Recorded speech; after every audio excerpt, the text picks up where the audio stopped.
دمسي راديو رناينا زلنا فقرات خطاتلت مدب لما أنتي سبيشال جاست حزركم قريبا له حاونا عينتا محرت أب كاب عاد إنجليزي ومسانا زلو عينتا حوي دمسي يسمعك كله تسفى قبر سمعك الله يا نحوي سلام كميل حندو مسكن فانتاستيك زي كم زي أنت عيدا ليديز بحث كمي كان عينتا حوي زغابير مسجن سلامي حنين نحوي كميل لحصنا أنا بزي كان فوقتكم تتابوستو ذهبي كالأن عينتا حوي زي علم زغريبا الكحراء الكابز ممساخا سمع عينتا حواسن زلن مسجانان وسني بلوم بشمين بشم كلهم تخطاتلت دمس راديو رنان أدالوتان thank you دعمي مسجنا كاينا أنا ونزعدل سلا ذهب كاني كم نجر تقبر الله خمون عسكر نبالك خم عم نجر ريخا نبتها عدل تريدي رنا بتعمل خبز فوتو ريدي رنا برنامج في لاينات كاب قدم لا تحيز كتاتولز نبركم مدب عبي دقاف زلو ناي ناتان شغرتتينو برنامج بإرترا بتخباب زلو عبي دقاف عبي تسمع عنا زلو راديو thank you أنا أوصل إذا عدم كان يمسكنا كايون لين كلهم أبرد راديو رنا بعمل مسكنا سمعتي سلام نبي thank you تسمعوا ذلكم عينتا محرة أب ماسي أفلتكم ذلكم بدمصو أمني اسك عينتا حوي نتم حدا خلته وتتوزحوا نع هذا يفولتس قرب بزعبها تعلل لي مني عينتا محرة أب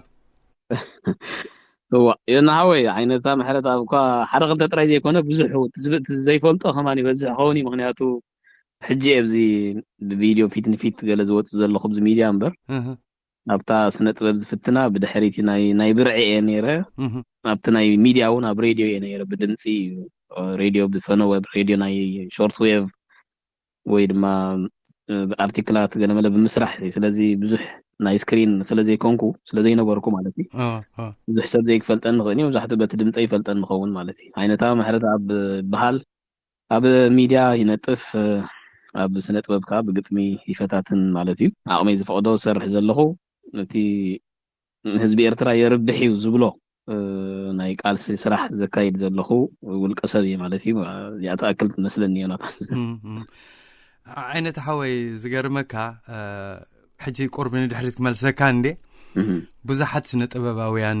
سبيشالي ابتي اب سدتا بإثيوبيا زنبركا لؤوان تتحبابرهم زنبركا درفي حدش تخمص خلو نابزي ناب دمص راديو رنا انتايا تبحال نيرا حداش درف وصي لكم مو عينتا زلوا عينتا صحافه سمعيا قال له بل نخلو بتعمي هو خنير مني عينتا خفلت هجي اسك ما سي خجمير كايت مصحف كساب كنت كاي كونن ينحوي مالسي سئلنا نفتني بري كمزي صحافاي لخزارب كاي يصقمني حق المزراب كن سئلنا نفتاتن مالتي بتي انا خاب قدم ابتي سراويت كلنا تحيزه دراماتات قلمله صحف نيري بقى هذا يكون فلتيهم مالتي دراما خمزي سؤال كانت ناي كفل سراويت ناي قلمله موددار دراماتات مشان لك تسرحوا ناي كفل سراويت بهلي قلمله او يفتني دراماتات صحف قطمي يصحف قال نيري احراي اب ايثيوبيا مسمصانا دما تعدل زياده بحاشه خوينو مالتي تي زدلخايو مصحف زبحال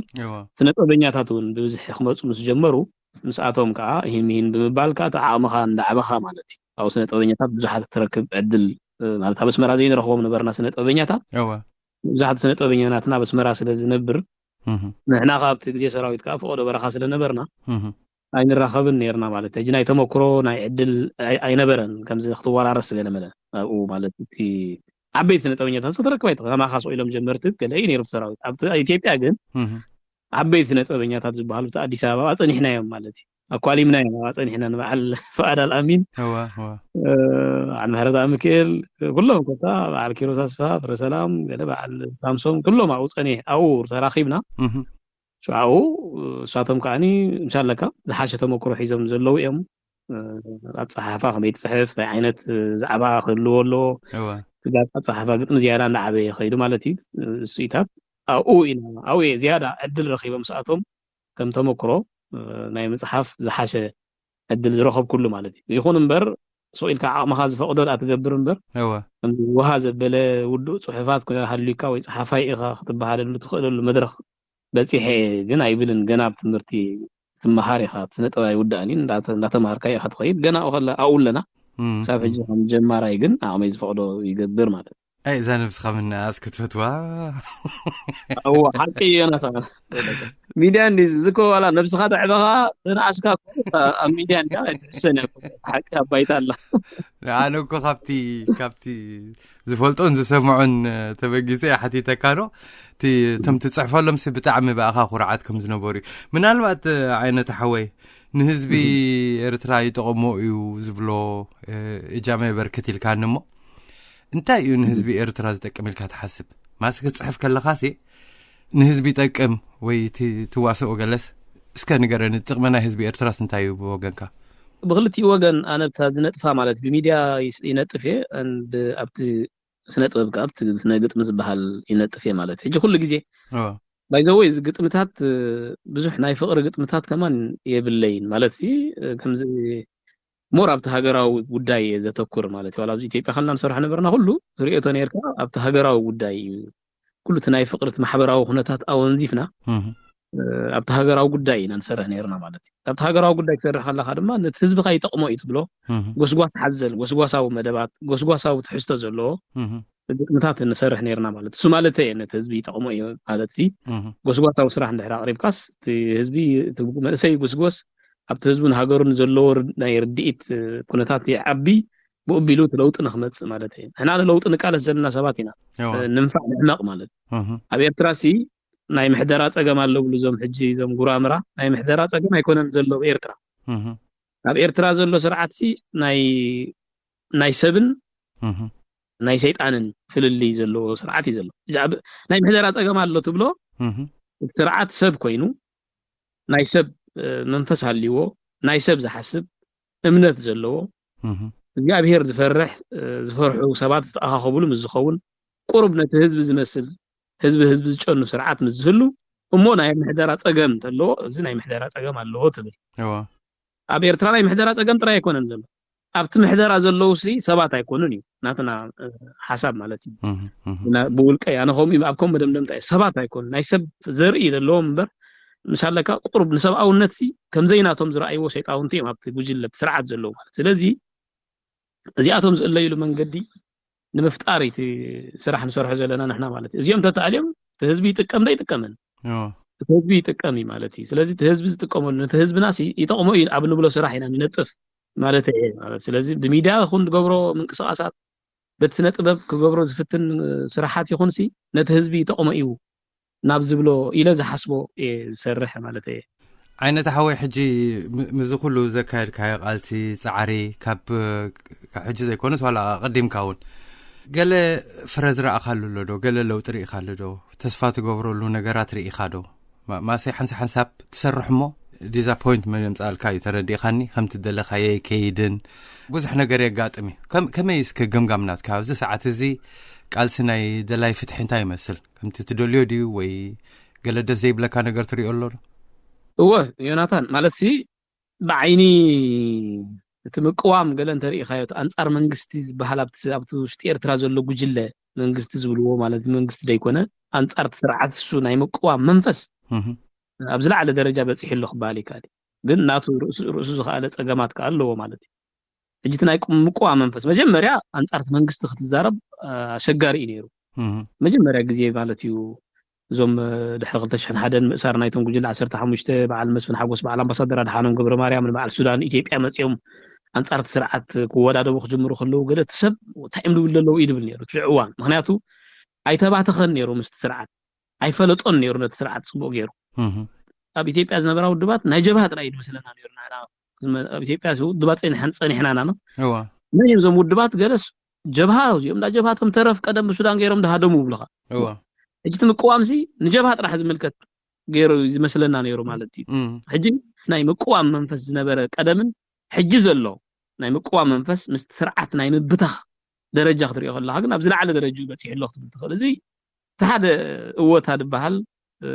ኢለ ዝገልጻነ ማለት እዩ ስለዚ እቲ ዝገበርናዮ ጻዕሪ ንሕና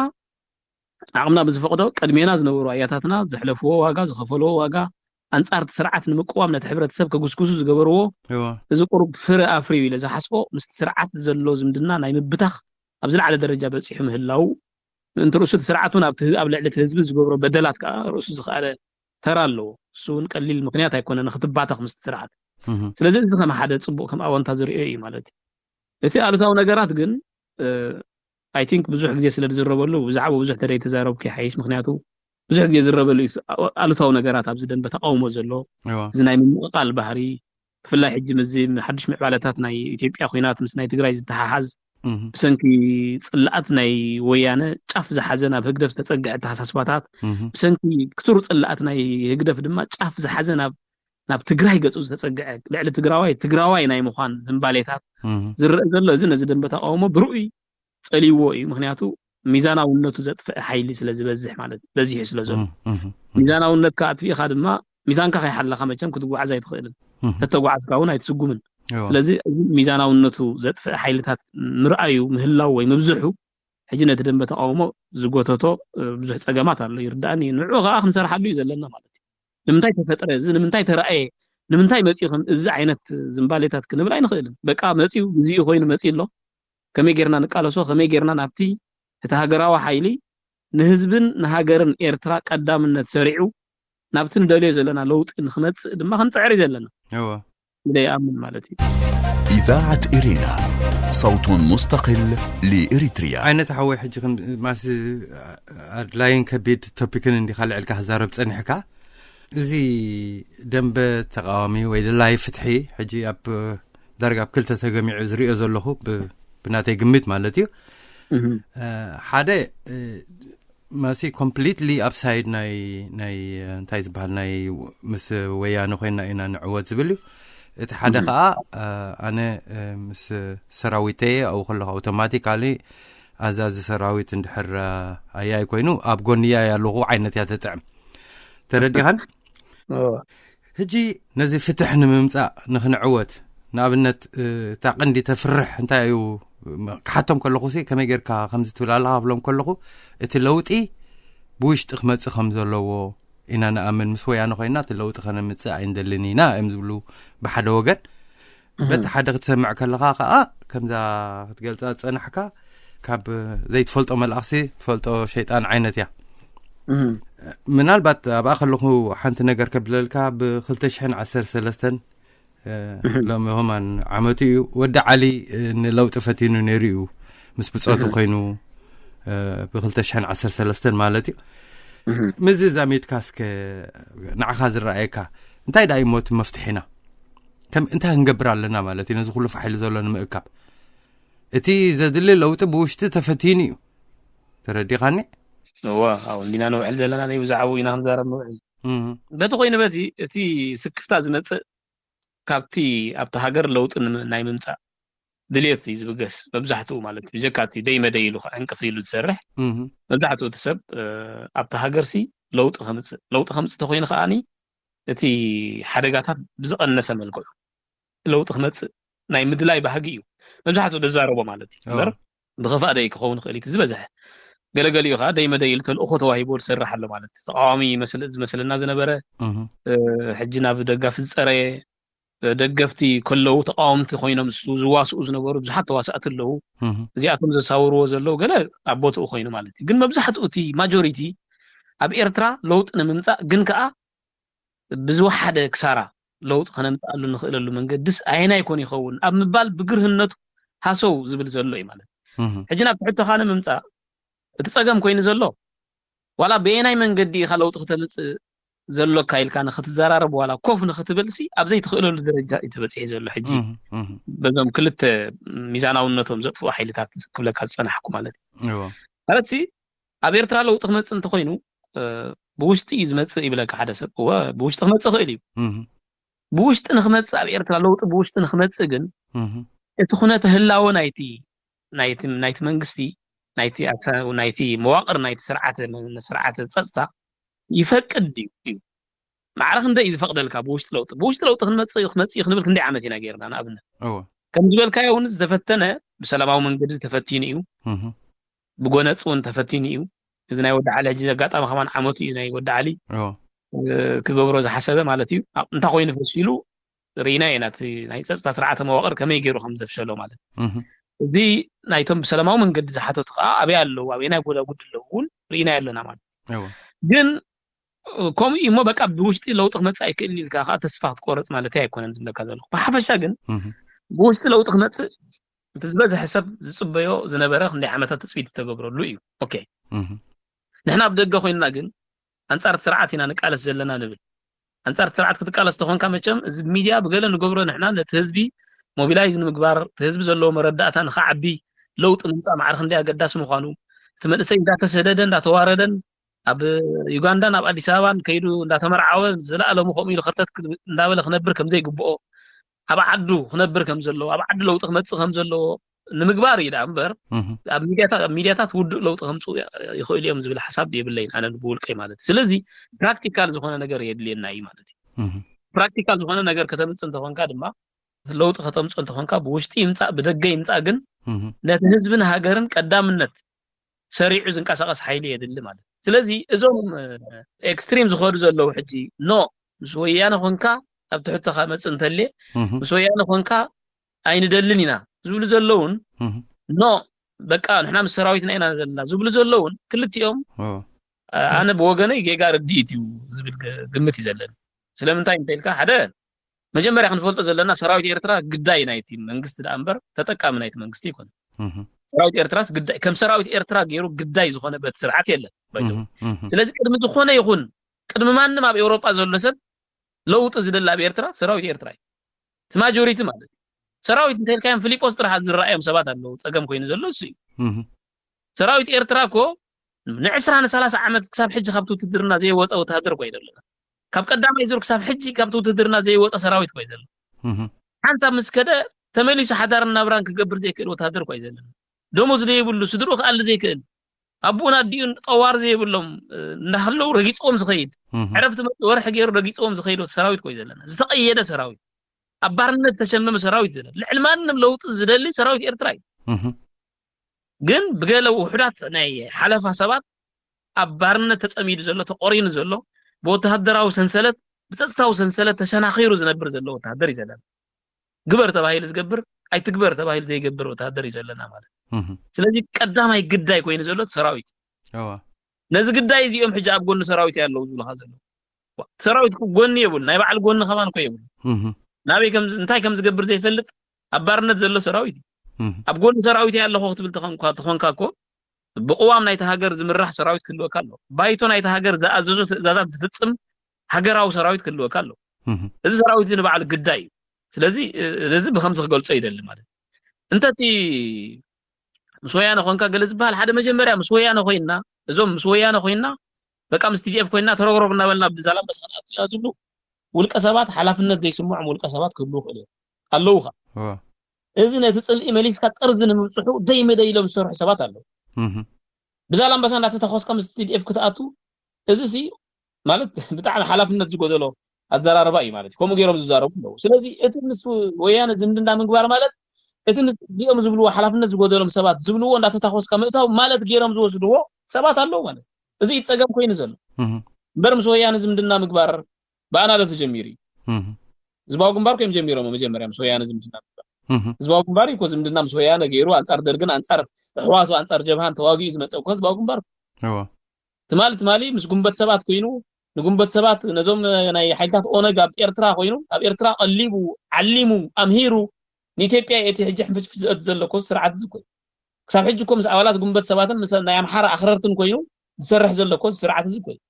ከመይ ይነብሩ ዝኸውን ዘሎ ምስ ዝኾነ ሓይሊ ኣብ ዞባ ዘሎ ሓይሊ ኣንጻር ስርዓት ንምቅላስ ንኽልቲኡ ህዝብታት ረብሓ ክልቲኡ ህዝብታት ብዝሓለዎ መንገዲ ሓላፍነት ብተሰማዓካ መንገዲ ልኡላውነት ናይ ሃገርካ ናይ ህዝብካ ናብ ሓደጋ ከየእትኻ ዝምድና ፈጢርካ ኣንጻር ስርዓት ምቅላስ ግን እዚ ናይቶም ናይ ብሓቂ ንኤርትራ ለውጢ ዝኽመፅእ ኢሎም ዝሓስቡ ሰባት ሓሳብ እዩ ማለት ኣነ እውን ኣብዚ እየ ዝሰማዕ እምበር ንሱ ኢልካ እዚ ፅልኢ በቃ ጃማ ኢልካ ቲዲኤፍ መፅኦም በሎ እንዳተተኸስካ ተረግረግ እናበልና ክንኣቱና ገለ እዚ ሓላፍነት ዝጎደሎ ፖለቲካውን ኣይኮነን ቁልዕነት እዩ ስለዚ ብክልቲኡ ሓይልታት ዘሎ ሚዛናውነቱ ዘጥፍአ ተሓሳስባታት ንኤርትራ ኣይጠቅምን እዩ ንህዝቢ ኤርትራ ኣይጠቅምን እዩ ንህዝቢ ትግራይ ከዓ ኣይጠቅምን እዩ ብክልቲኡ ዋላ ብተጋሩን ከምኡ ኣለዉ ልክዕ ተመሳሳሊ ብተጋሩ ከዓ ከምኡ ኣለዉ ተጋሩ አክቲቪስታት ውን አለው ሓላፍነት ዝጎደሎም አይሰምዕኒ እስመራ ተዲአቴ ዝብሉውን አለው ውልቀ ሰባት ዝኻበት ሓደ ጌጋ ማለት ስለዚህ በክልቲኡ ወገን ዘለው አኽረርቲ ውልቀ ሰባት ነቲ ህዝቢ አይጠቅም ዘይጠቅም ነገር እዮም ዝገብሩ ዘለው ማለት ስለዚህ ሓላፍነት ብዝተሰምዖ መንገዲ ንሃገርን ህዝብን ኣብ ዘርብሕ ማእከል ዝገበረ ሪሌሽንሺፕ ግን يدلي بأنا تجمع يكون نسو مالتي. إذاعة إرينا صوت مستقل لإريتريا. من البات نسخان بعلها أب إثيوبيا خوينكا قدمنا بزي وصا ممصاخا ناب أوروبا. كل تخونتا تريو نيركا خا عينه تحوي هجي اتي تصلئي let's say كان عنا خنزارم ناب تغراوتي درجه انتي مخبلكاي نابرت عنا دمقاي زخيزلو خامنتاي تبغسو عينه تحوي نسخاسا اونيركا خا مزوم تغراو تاب تغراو كينكا وي اب ኢትዮጵያ ኮይንካ ወይ ነዞም ወያነ ዝበሃሉ ሱት ፈልጦም ኢኻ ካበይ መጽዩ ዝጽልኢ ከምቲ ዝገልጹልና ድማ ካብዘይ ምፍላጥ የዝሓተካ ዘለኹ ሕጂ هو ካበይ መጽዩ ዝጽልኢ ብዛዕባ ወያነ ብዝንሰምዖ ንህዝቢ ኤርትራ ነት ስደተኛው ከመይ ከም ዝበደልዎ ከም ዝጠወይዎ ክዕወት ከም ዘይደልይዎ ይዝውረብ ዝኖ ማዕርኽ እንደይ ዝሓቅነቱ بعينኻ ወል ዮናታን ማለት ዝጋነ ነገራት አለው በሁሉ ወገናት ማለት انا በዚ ቁርብ ሚዛናው ኮይነ ክገልጾ ፍትኔ ዝጋነ ነገራት አለው ዝበዝሐት ዝጋነ ነገራት ሓደ ጽልኢ ተሰሪሕሊ ሓድሽ ሶኢል ትማል ዝበቆለ ይኮነ ኦኬ ጽልኢ ኣብ ልዕሊ ትግራይ ሲ ኣብ ውሽጢ ኤርትራ ተሰሪሕሊ ተሰርሐ ጽልኢ ዘሎ ተፈብሪኺ ኣብ ኤርትራ ከለናኮ ስግረዶብ ክትከይድ ተኮይንስ ካብኒ ኢትዮጵያ ክትከይድ ንሱዳን ክትከይድ ኮይም ዝብልና ነይሮም አኪቦም ኢትዮጵያ መኻድሲ ናብ ወያነ መኻድ ከም ጠቅላላ ሞት ዘፍርድ ንሱዳን መኻድ ግን ደሓን ወላ ቀደም በጊዜ ገድል ኮ ነይሩ እዩ ላጅን ባህሉ ሆዶ ንሱዳን ኮ ንቡር እዩ ኢትዮጵያ ግን ትግራይ ግን ዝበሃል ዝነበረ እዚ እንታይ እቲ ምክንያት እንተልካ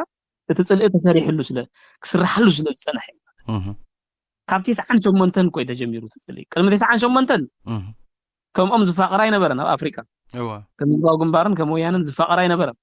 ኮስቱሞ ምቅያር ጥራሕ ይተርፎም ነይሩ ሲያሰን መለስ ከምኦም ገይሩ ዝፋቀራይ ነበረ ቅድሚ 98 ድሕሪ 98 ከ ከምኦም ዝጻላ የለን እዚ ድራማ ምዃኑ እኮ በዚህ ካትፈልጡ ቅድሚ 98 ኢሳያስ ቀዳመ ሰንበት አዲስ አበባ እንድር ወዒሉ ምስ መለስ ዕድል ቀበይ ወዒሉ ይመጽ ነይሩ ድሕሪ 98 ዝረአናዮ ኸአኒ اجرى دراما مخانو ማለት ደይመደይ ተባሂሉ ዝተሰርሐ ጽልኢ ነይሩ ማለት ጽልኢ ተሰሪሕ እዩ ነይሩ ጸኒሑ እዚ ሕጂ አጋኒንዎ እዩ ሕጂ ዝመጽ ዘሎ መሊስ አጋዲድዎ ዳምበር ጽልኢ ተሰሪሕ እዩ ኦኬ ስለዚህ እንተኾነ ግን ኣብ ኢትዮጵያ ምስ መጻኻ ይወደግ ኣብ ኢትዮጵያ ብዝተኻለ መጠን ዲፕሎማሲ ዝሓሸ ዲሞክራሲ ዝሓሸ መንግስቲ ኮይኑ ንዓበየ ምስከደ እዚ ብፍላይ ዝድሕረ ኩናት ምስ ተወደአ ናይ ዶብ ጉዳይ በቲ ናይ ውዕል አልጀርስ ምስ ተዓጸወ ወላ ኳት ናይ ባድመ ርእሱ ዝኻለ ጸገማት እንተነበሮ ማለት እዩ ዳሕራይ ግን ኣብ ልዕሊ ኢሳያስ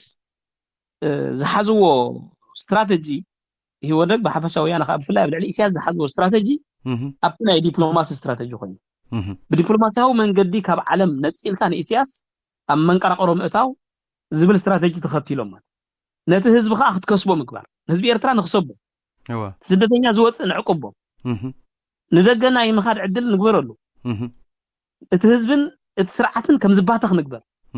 ህዝብን ህዝቢ መደባት እንዳገበርና ምስ ህዝቢ ኢትዮጵያ ብፍላይ ድማ ምስ ህዝቢ ትግራይ ኢሳያስ ዘርኦ ጽልኢ ንዑ ከመይ ጌርና ናብ ንቡር ንመልሶ ኸ ንጻዓር ንኢሳያስ ግን ካብ ማሕበረሰብ ዓለም ነጽልና ኮርነር ንግበሮ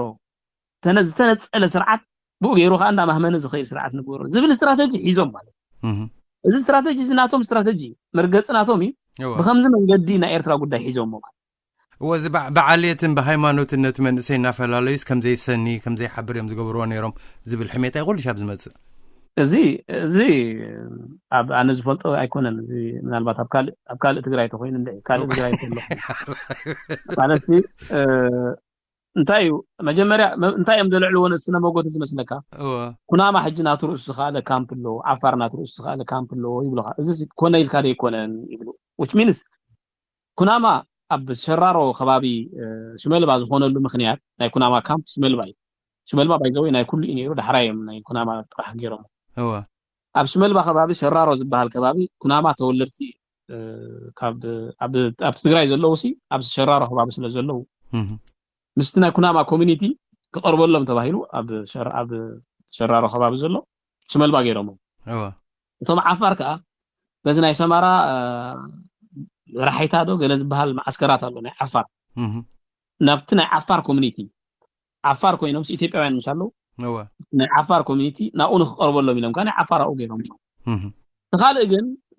على سهو على تجرى جل جن سلدي اللي بتجرى كله بتجرينا بحنساب بعيني عند حريش انصاص جل مسؤول يرو مالك زيت مغنيات نايتي كامبتا زخا من سيتي بي فولتو يني شار فولتو مالك نزيكم سنموغوت زقربو مالك بهير يفلالي وريرم زبلو نزي اتم نفولتو ግን ፈልጦ ኢና ጽቦ ጌርና ማለት ተደ ኮይኑ ኣብ ውሽጥ ማዓስከራት ሕጂ بعዲ ተኣኺብካ ምባኣስ ገለዝ ነበረ ባዕሉ ሒዝዎ ዝመጽ ሕማም ትመንሰ ሒዝዎ ዝመጽ እምበር ወያነ ኾነ ኢሎም እኳ ደኣ ከምኡ ጌሮም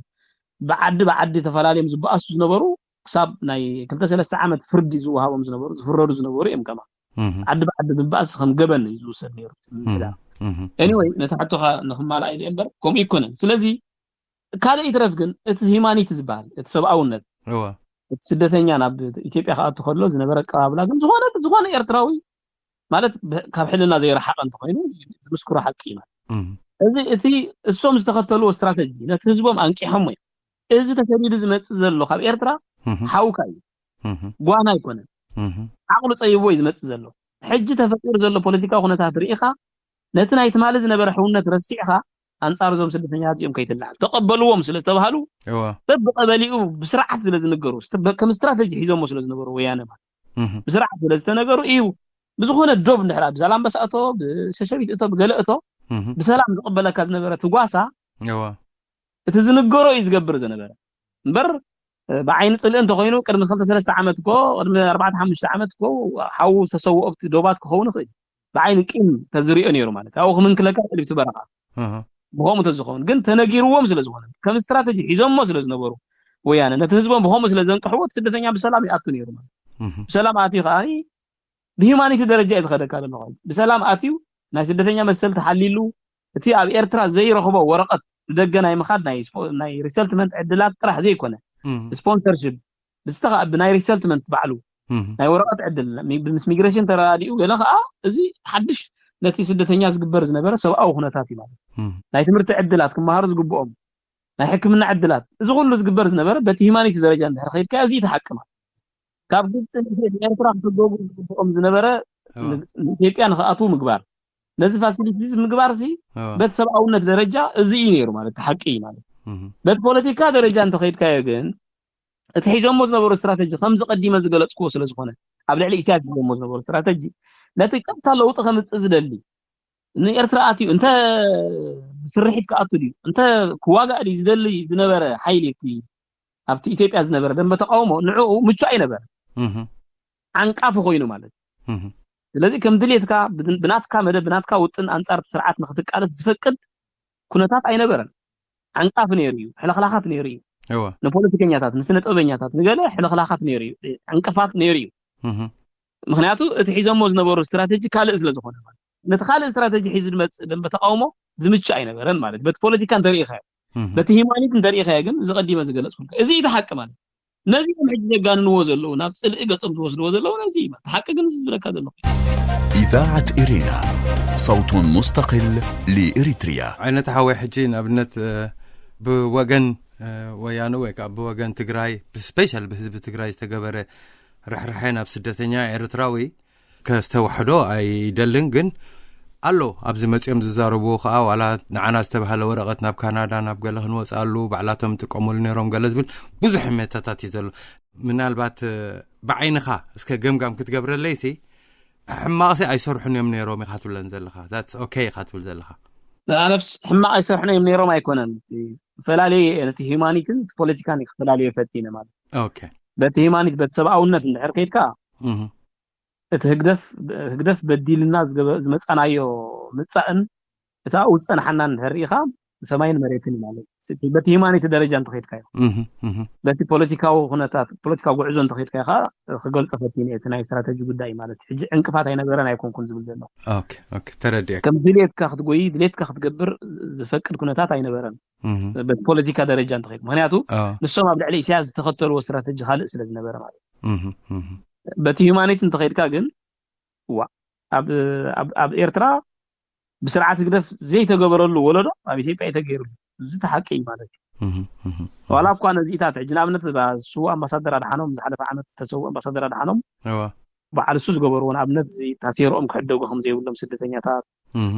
ما يتمرت عدل كرخو خمسة لهم أبي يونيفرسيتي جوين كجبر خمسة لهم قال بعد سوس عروة كالوتن زعروة عرتاتي مالتي نملت بأكل داخل مالتي أمباسادر على حنوم تشالنج جبروز نبر من تاي خمسة جبروز لهم قال ندابلز جبروز نبر زعروز نبرو جن كأزخونة دحري نعم نفسي بدرجة هيمانيتي إزهم كنت شحن شوعتنا بيلهم شوعتنا ميتنا خمسة إيرتراين كاب جبس تطريزهم نيرم تذكر طبعا كلا هو أبوي عاوز يدهم انتاي كم زجبروهم نفلطينا دحري بابا حمش تندا وزعوا ما عليه اليوم دفعتها كم زوجهم نفلطينا كم من غير الجم ندقوا من كأم نلعلن كسجوجو مستدالو إذا خمس بلك إيرتراين على أمباسادر على حنون على الدكتور أرجانس مشتوم حلفتنا هو حتى زراريبهم في الله يملسن سي مسفن نبز قدايز عند إيد زنبرم إيرتراين ناب إيرترا خيسجوجو خاب جلسي نيتيبيا قبلوا إمباسي تيبيا خيرو تزدل لي وان وي ورقة قرص لهم كم زلوا جلس جبروا هذه حج زيتات تأخيبو بهيمانيتي درجة زنبرة بتلعلي إيرترا وسدتنيا يتذكر كذا دخمات ترديك بقولك سبعة زجبر نجارات إذا كم محدرة كم سيلفي زختلو وزنبرو محدرة أبتي هيمانيتي أبتي بوليتيكا واستراتيجية يتذكر كذا بقولك سبعة كورابت دخون سبعة إيرتراويان تأثروا زي جبؤهم فرد زرخبوا داتانا إيرتراويان شتوا كندا أمريكا كالوت إثيوبياويان تجار يكونوا محروز تشت أجل خمسة معاتي دلوا أنا كورابشن سي نبور نجاري بيتيبيا نجاري أنا زري إذا اللي خد حدا في جري بمنقص درجة خدت الوزن نبور استراتيجية أبتي ممكن أبتي بوليتيكاني زي تحقق يروح نحن نفلتو ترديك سنة أبنيا أب تجري سنة أبنيا تاتنا إيرتراسم تجري مع عسكرات كيدنا نيرنا مع عسكر كملس كنا ونب كتماتنا إثيوبيا ناي تجري مالتي ون كيدنا نيرنا أبع الشرب على المقالة أرينا نفلتنا تأوز نبر كبرت نتي إيرتراوي نتي سنة أبنيا أوز نبر خبرت من بدعم يزجر ما كمالت انتهي نايم حقتهم زنقرنا نورد يوم جيوم يخاطر طبعا إيرترا هول الناس زنقرنا نورد هزب يوم سأل أتخم يوم زب الناس نورد هزب يوم جيوم يخاطر تقرر كان مسح عند حواريد نام حنت بيت ميك من هالعتي ناس جنا تمسح ناس قام نوت استخدمها بمنتها قمت لي ذاتي دقت سنحك نعنا خد صدق مالك معناته الشمس اللوم سنة أوينياتات يوم نيرو مثلا جاب أب سكرين سلز فلتهم نسيم اللوم استغله كم عينة فقري دري كات حبرة تسمالتي تحققي من استغاث تزقبا خنقبروز قبا أنا بتزقبا متحبار كا يقبر نيرو مالك أقول ليك خون خيلي هو تصلوا تندل خمس نبرنا بتن تزقبر الناس نبرة متحبار مدقافن أقول زيك خوني خيلي أبقى قال يقول عنكفاتات نيرنا خوني خيلي نيرنا يقول عنكفاتات نيرنا عنكفاتات لازم نبرة الناس نطبع وسرح سرحنا يونال عنكفاتات زقلت إذا ما قالت جن تقلال خمس حج زقلت له تقلال نتي سدتنيا بيجيك أزنا برن هزب إيرتران كتطفئ استبقى حيل غير كام قلت جن أبينا يقول قواري قطوة كام صباح إذاعة إرينا صوت مستقل لإريتريا أبدن تسئي رادي إرينا ينزلنا كبرات حتى تلت مدب مثانا كبر حاونا عينتا محرد أو كاب عادي إنجليزي ذلو عينتا حويسك قرب أبتي نتفتات كاخملس أب ميديا خاب نسمعك نوح غيرناينا ما سي حجي مجمريا خاي كونن قد ما حجي أب أسنا اسفلتا كانيرة تدمسخا حجي خا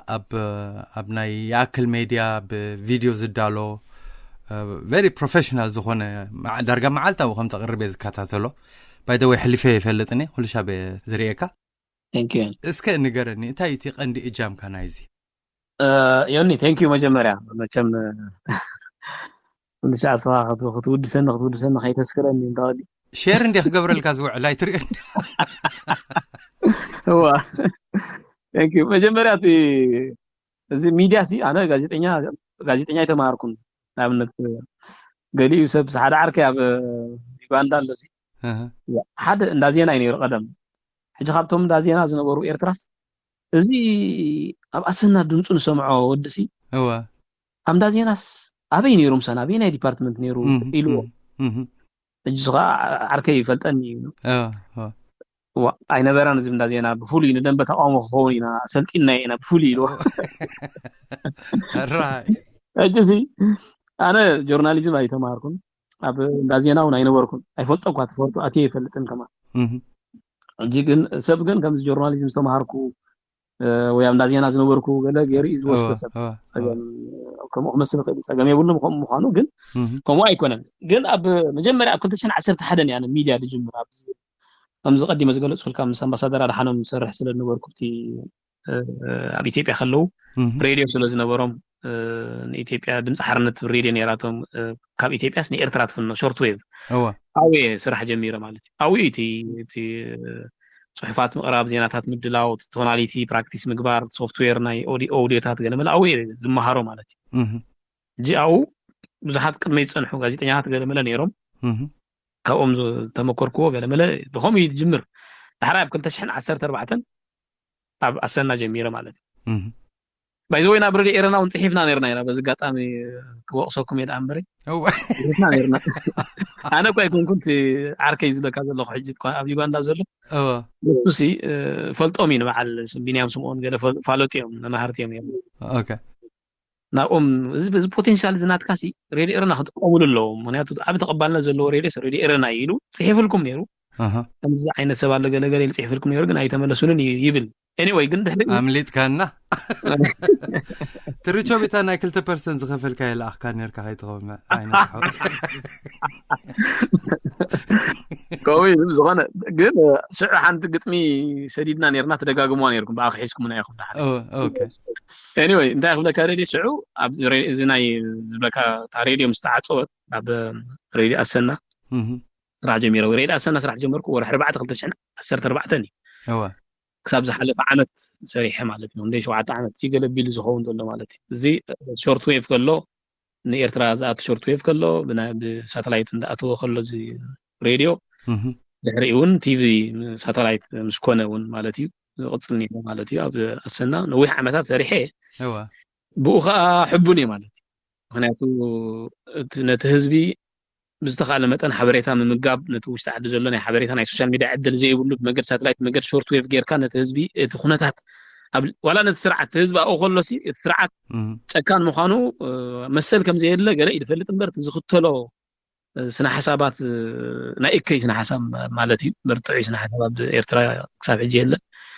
تزغبرو تنكولات تزغبرو بالعلت تسر حزب زغبرو قال ابدغ زلو دم بفتح تقاوم تزغبرو نطفتات قال من حزبي كتنغر مخال مالت عب نغري ስለዚህ بو انا حبوني مالت راي ግን ካብ ريدي اسنا ابز نبره خناتات وصي مالتي حلف عامت انقلنا بيلخون ካብ ريدي اسنا ططو ابيله مالتي دحريو اي عرفكن ምናልባት ተወርሕ ሰው ሕደ ጸኒሕ ይኸውን ወይ ለምናተይ ሶሻል ሚዲያ ገለመለ ይቀጽል ነይረ ነጥበውን ከም እንዳቀጸልና ዳሕራይ ብዞም እዚ አክል ኩነታት ናይ እዚ አክል ዝከታተሎ ስለ ዝነበርኩ ሓደ ካብቶም አክል ኣብ ምባል ካምፔን ካ ስለ ዝነበርኩ ከም ሰበይ ማለት እዩ ኩነታት ዋዕላታት ዝገብሮ ዝነበረ አኼባታት ናይ ህዝብ ዘሎ ድጋፍ ገለ ይከታተል ስለ ዝነበርኩ ንሶሙን ተሓጋገዘና ስለ ዝበሉ ጆይን ጌሬ ማለት እዩ ናይ ህዝቢ ድጋፍ ኣሎ ናይ ህዝቢ እንቅስቃሴ ኢለ ስለ ዝኣምን ከዓ ማለት በቅድሚኡ ከባሰና ምስ ወጻኹ ውልቀ ሰባት ናይ ውልቀ ሰባት ሚድያታት ብዙሓት ሓቱን ነይሮም ኢንተርቪው ጥራሕ ዝኾነ ቃላው ነው ክሳተፍ ክሕጋው ማለት ስምሳቶም ክሰርሕ ገለ ግን ኣነቲ ኩሉ ግዜ ብውልቀ ሰባት ዝምእዘን ሚድያ ካብ ዝኸውን ህዝቢ ዝውንኖ ሚድያ እንተኮይኑ ክሕግዝ እየ ወደ ኮይኑ ብውልቀ ሰባት ዳ ብውልቀ ይስባለ ደ ይገብር ዝብል ርዲት ነይሩኒ ወኸም ካብዚ ኣክል ኣለኹ ማለት እዚ ኣክል ናይ ተኣሽሙ ምድላዋት ፕሮግራማት ከምዚ ክትብለ ፀናሕካ ቃለ መሕትታት እዋናዊ ኩነታት ፖለቲካዊ ትንታነታት ዝምግባር ካልኦት ፅሑፋትን ምድላው ኣብ ከምኡ ከዓ ይነጥፍ ኣለኹ ማለት እዩ ሚድያ بخمزي كبابي 10 عامت قلبيله غير الله مالتي 11 عامت ابيله بز ميديا ناي دنب تقاومو طرح مالتي ابريدينا بالتلفزيون بقطمي وين بتعمي very powerful زخونه قطمتاتي تبركت حنتي تا مጨረሻ بزي زغبركا يا خمان كندي سبا زاريبا كندي ملختي مصيني ولا هوش تعدي يزبلك يا ثانك يو دهاني فتاتني مونولوج تبعل دهاني يا بايزوي تعالي على ذا درجنا حد كن تبعال زاني مدتا مونولوج تسري حز نبرت مجمريا قال اودينس كومفورتابل ايكونتن تبع قال زبل مسديدو ملنا تم يوتيوب ريستريكشن غيرو ملا نيرو ناي ادم ريستريكشن قال غيرو ملا حراي እንደገና ምናልባት ያው ዘሎ ናይቶም ቆልዑት ብኽያት ናይቲ ናይ ባፅዕና ካብ ቅብፀት ዘእተናዮ እሱ ኢሉ ኸውን ኢልና እሱ ኣሊናውን ኢናያ ነርና መዲሳውን ከምኡ ዓይነት ነገር ኣምፅያ ስዑ ኣሊናያ ኣለና ኖርማል ኣብቲ ሶሻል ሚድያ ገለ ዘርጊሖም ኣለዉ እዚ ናይ ሞኖሎግስ ብጣዕሚ እየ ዝፈትዎ ዮናታን ካብ ምፅኻዮ ማለት እዚ ሞኖሎግ ግጥሚ ተነባቢ ግጥሚ ንብሎ ደስ ይብለኒ ከም ድሌትካ ኢኻ ትኸውን ኣብኡ ከም ማለት ከም ትሕሶ ናይቲ ግጥሚ ትትሕት ልዕል ገለ ከም ድሌትካ ኢኻ ፍኑ ኢኻ ኮንካ ተነብብ ትቕየዶ ነገር የለን ደስ ይብለኒ ብዙሕ ኮሚታት ብዙሕ ሰሪሕ ኣለኹ ብኡ ከዓ ሰብ ብዙሕ ይፈልጠኒ ይመስለኒ ይፈትወኒ ሞት ሰብ ዘተባብዑኒ ቶም ፅቡቕ ብጣዕሚ ቀፅሎ ዝብሉኒ ካብ በዚ ኣጋጣሚ ከመስግኖም ይደሊ ማለት እዩ ዮናታን إذاعة إرينا صوت مستقل لإريتريا باي ذا واي عينة حوي بزحت تخاتلت دمص راديو إرينا بفلاي دحر ذا قطم زيا مصواتنا قدمي ورحدي وقال زخون غزي أمتي خاص كعللنا عينة هاي لو من تسفا قبر عجيبهم كخونو من البات عينة حوي حدار كم زقبر كون روح زقامون يلنا ينابز راديو اوفيشالي أوه كم يلو نابر حدار هو حدار صبغي مالتي هو طعمي قدمينا بكم على السخم سفت أبا خان دي تيست غيريو حقس مخان كم سراخوها خمزيارة حداري لا أتي يالله مولاتك ونحقس مخان كار إيه اللهو نبقى زيكا خير اللهو مالتي فانتاستيك أبز مسي كم حداري لأن عينة حوي ساعات حليها خير اللهو متسع اللهو مباليو هو تخبابير كايا حلافنت كسمعك اللهو تخبابير كايا هذا حلال خايا مالتي which is good مالتي تعني تعمي responsibility هلوكا نفسك تبلد ميزانك حليها تخيد ننابر خاون كوم تصبوي سدرا خاون بهم يم حقوسو حقوسات يم سدرا خا ولا كو خنرخوم تزيك قالنا ግን حدار غيرو وديدو ባል ከሎ ስድራ يحقوسو ንስኻውን حقوس ኮይን ካ ትነብር ማለት እዩ عينة حوي أباين باخان زترف هي بعد قال لي أما قال لي تلاتك زتحكو زلو وبلح عينة كيت عد قال له خم قال له تخور خايا زندك نستيو دربيان سلازي ساعتها كم زي أديداس عينة تخونا حيش فخص بالي كفو غيتري إنه أوكي زين هذيكوا يعني أي تدربني حدث نوح ونا يتفتون يا بزاف صباح قطامي مالو بو داري من هذا مو سببه او اي تخري يا يزول لك هذا اللي هو بخاله او انقح هو بخر ولا كعبين ليش ما عنده من دار كوريا لا مو صاون كنت مع خاون كومفورتابل يسمع كاني در يلن كما يلن نزوم سكو بلي تمرعوس قبل اللي انت خندي تعميت حضارات سبا عينة حوي اسكن نقرني زعمت زي أجمير الله ردت الرأتينا قالت عسران قلتهم كوين الله انتاي مدبات على كان نمساي ما تتصحفي خا قلت متى تقبري خا ميديات واسع خا قال عينة زي سمعنا يا حدش مستير بلان له هو تي مستير او بلان كوا مستير كوين خصني قنتي راي تملقوا كايله تي ناتي مدب كن حدا تي ندليو زلنا افت عدي كمص ندليو زلنا لوط يكسب زي مصه مالسي عرفت يلن بايزوي كاله يخنقبر زغبانا نيرو نحنا بطعمي زحمقنا ولولو إنا نحنا خبل خيلي بمنصرت حزب إرترا وريدو زلو أدرع نحنا خنقبرو زغبانا زي مغبارنا تم زحمقنا ولولو إنا مالتي ግን ولولو حماق كوينو خنبر يكلي زي كير تاريخ زي يسرح ولولو خايل ስለዚህ ከም ዝበልኩ ኻ عجبت منقسقاسات زحشه ግንዛቤ منقسقاس ስለ ዝርአ ዘሎ ዝሓሸ ግንዛቤ ተወለዶ ኻ عجب ብዛዕባ ጉዳይ ሃገሩን ህዝቡን ኣብ ዝሓሸ ደረጃ ስለ ዘሎ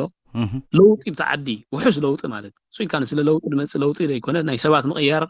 ናይ ሽም ምቕያር ይኮነ መሰረታዊ ዝኾነ ለውጥ ነቲ ህዝብን ሃገርን ዘርብሕ ለውጥ ክሳብ ዘይመጸ ኣነ ብወገነይ ክድቅስ ኣይደልን እየ እዚ ወለዶ ዝኻ ክድቅስ የብሉን እዚ ናይ ወልሓንቲ ናይ ውልቀ ሰባት ፕላን ኣይኮነን እዚ ሃገራዊ ሕቶ ክኸውን ዘለዎ ማለት እዩ ስለዚ ኣብዚ ኣነ በቲ ዘለኒ ናይ ጥበብ ኣምር በቲ ዘለኒ ናይ ሚድያ ዝሓሸ ተመክሮ ዓቕሚ ዝፈቕዶ ንምስራሕ እዚ ናይ ቀጻሊ ጉዕዞ እዩ ማለት እዩ ክሳብ ለውጥ ዝመጽእ ድሕሪ ለውጢ ዝመጽእ ነገር ሽዑ ነርክበሉ ድሓኒ ንሱ ፀገም ዘለዎ ይኮነን እቲ ካልእ ኣብዚ ናተይ ቻነል ሃገሬ ቲቪ ዝብል ቻነል ናተይ ጀሚረ ኣለኹ ኣብኡ ከዓ ብሕጂ ዘለኒ መደባት ኣብኡ ከምዚ ፖለቲካዊ ትንተናታት ድርቕ ዝበለ ዘይኮነ ቁሩብ ኣካታዕ ዝኾነ ወይ ሃርድ ቶክ ፕሮግራም ከምዚ ዓይነት መደባት ሒዘ ክመፅእ እየ ማለት እዩ እዚ ቻነል ናተይ እንተብቲ ኣክል ዝገብሮ ዘለኹ ምትሕግጋዝ ድማ ክሳብቲ ይኣክል ዝኸደ ዘሎ ጉዕዞ ነቲ ህዝብን ሃገርን ይጠቅም ኢለ ስለ ክሳብ ዝሓሰብኩ እሱ ከዓኒ እቲ ሃገራዊ ጉቦ እዩ ዝገብረሉ ፕላትፎርም ኮይኑ ክቕፅል እዩ ማለት ስለዚ ብከምዚ እየ ክቕፅል እንተብቲ ናይ ስነ ጥበብ ዝበሃል ብዙሕ ፅሑፋት ተፃሓፈ ኣሎ ብፊልምታት ደረጃ ክስራሕ ናሓስቦ እውን ኣሎ ማለት እዩ ኣነ ናይ ፊልም ፀሓፋይ ኣይኮንኩን ንብል ዘለኹ ግን ከምኡ ሓሳብ ኣለኒ ኤውሮጳ ግን በዓል ዮናታን ከምዘይ ጥዕም ጌርኩም ኢኹም ኣፅኒሕኹምና ኣይጥዕምን እዩ ብዙሕ ክትሰርሖ ግን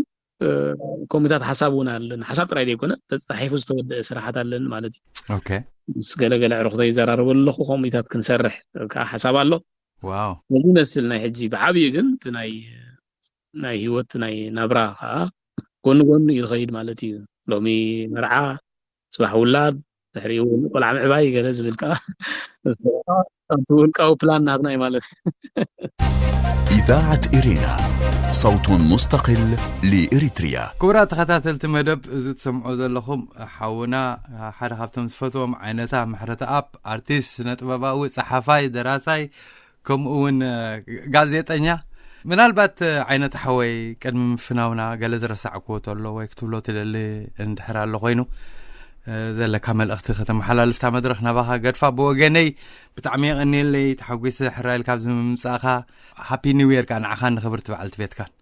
ثانك يو يوناتان حوي مجمريا يمسكنك انا عخاون اتا دراسي كوات خبدني هذا دراسي قدف ندز دراسي تخيق يومنا احنا وريدنا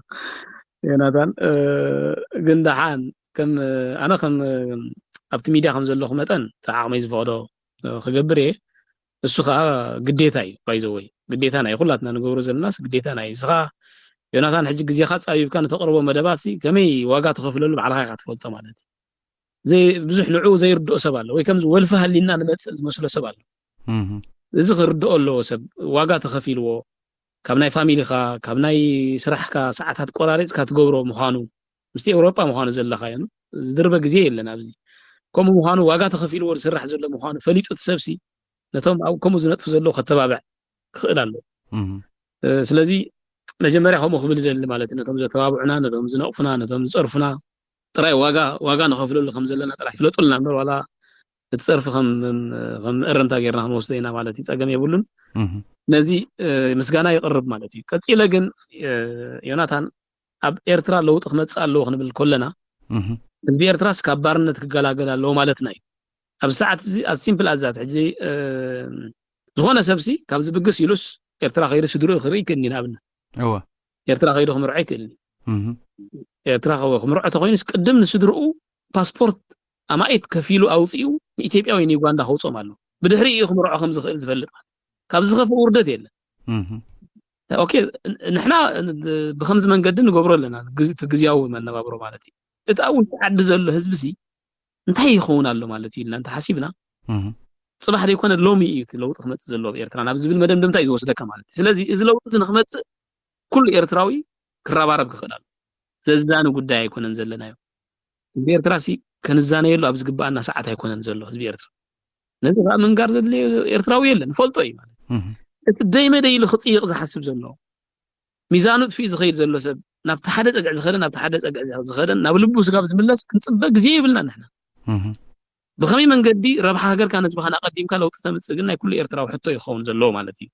ስለዚ ከም ለቦዋ ክሕልፋ ዝደሊ ማለት እዩ እቲ ካልእ ግን ሬሌረና ትገብርዎ ዘለኹም ፃዕርታት ቀሊል ኣይኮነን ዮናታን ብውልቂ ድማ ተወዳዲሶም ከይብልና እምበር ብጣዕሚ ማለት ኣብዚ ሓቂ ንምዝራብ ኣብዚ እዋን እዚ እቲ ሚድያ ከምዚ ሲሪየስ ተኮይኑ ከምዚ ምሻለካ ሲሪየስ ተኮይኑ ወይ ቁም ነገር ዝበዝሖ ገለ እንተኮይኑ ዝሰምዖ የለን ጥቐንዲ ብድሆ ኮይኑና ዘሎ ኸዚ ብሰዓት እስኻ ግን ናትካ ግን ኢንተርቴይን እንዳገበረ እንዳሰሓቐ ብዙሕ መልእኽታት ዝሕልፍ ስለ ዝኾነ ቀሊል ተፅዕኖ ይኮነን ዘለዎ ዝናትካ መደብ ማለት እዩ ሰኢልካ ስለትስሕቕ በቃ ዋይ ቁም ነገር ደይብሉ ገለ ይብል ኸውን ሰብ ገለገሊ ከምኡ እንታይ ዝሰሓቕ ጥራይ ገለ ኣብኡ ዘሎ ቁም ነገር ግን እቲ ናስሓቅካ ትገብሮ ኢንቴንሽናል ዲኻ ትገብሮ ዋላ እንታይ ይፈልጥኒ ኣነ ግን እቲ ስኻ ናስሓቅካ ነሰብ እንዳዘናጋዕካ ትገብሮ እትህቦ ትምህርቲ ትሕልፎ መልእኽትታት ቀሊል ኣይኮነን ካብ ቀደም ተኸታታሊናትካ እሞ ስለዚ ነዚ ቀጽሎ ክብለካ ዘሊ ድፍኡሉ ኸማን ኣብ ሶምን ሓንሳብ ሰው ሒዳትና ኸማን ንዓኻ ዳደ ይጥዕመካ ከይከውን እሞ ስለዚ ብጣዕሚ ብፍላይ ነቲ ውሽጢ ዓዲ ዘሎ ሰብሲ ከምዚኣ ኢሉ ድፅበያ ቡኑ እንዳቐለወ ይድፅበያ ናትካ መደብ ፈልጦ ኢና ስለዚ ብጣዕሚ ከድንቐካ ይደሊ ንኹሞ ከዓ ከየቋረፅካ ንክንደይ ዓመታት ከምዚ ክትሰርሕ ቀሊል ኣይኮነን ስለዚ ከይመስግነካ ደሊ ቀጽሎ ብለካ ንኩልኩም ኣባላት ሬድዮ ኤርና ኩልኩም ዝሰማዕኩምና ብፍላጥ እንድሕር ዝተጋገናያ ጌጋ እንተሎ ብፍላጥ ይኹም ብዘይፍላጥ ድማ ቅሬታና ሓትት ኣዝየ መስግነኩም ሬድዮ ኤርና ብተኸታተልቲ እውን ኣብ ሶሻል ሚድያ ከምኡ እውን ኣብ ውሽጢ ዓዲ ዘለው ምስጋና ይቕርብ ኣብ ዝሓፀረ እግዚኣብሔር ሓጊዝና ለውጢ መፂ ብዓድና ተሓቋቂፍና ከምቲ ናይ 91 ዝነበረ ካብ ደገ ሩሑዝ ዝነበረ ሰብና ዓዲ ከምኡ የምፃልና ኣብ ዝሓፂር እዋን ይብል ይቐኒየለይ ዮናታ ክቡራት ተኸታተልቲ መደብ እዚ ክሰምዑ ፀናሕኩም ሓውና ዓይነታ ምሕረታ ኣብይ ፀኒሑ ጽቡቅ ጌርካ ወድሰኒ ጽቡቅ ጌርካ ተዛረበለይ ስለ ዝበልኩ ዓይነታትን ሕሳብና ድሓር ክኸፍለካ ይቐኒየለይ ድፓውንድ ግበር thank you ኣዝየ መስግነካ የኒ thank you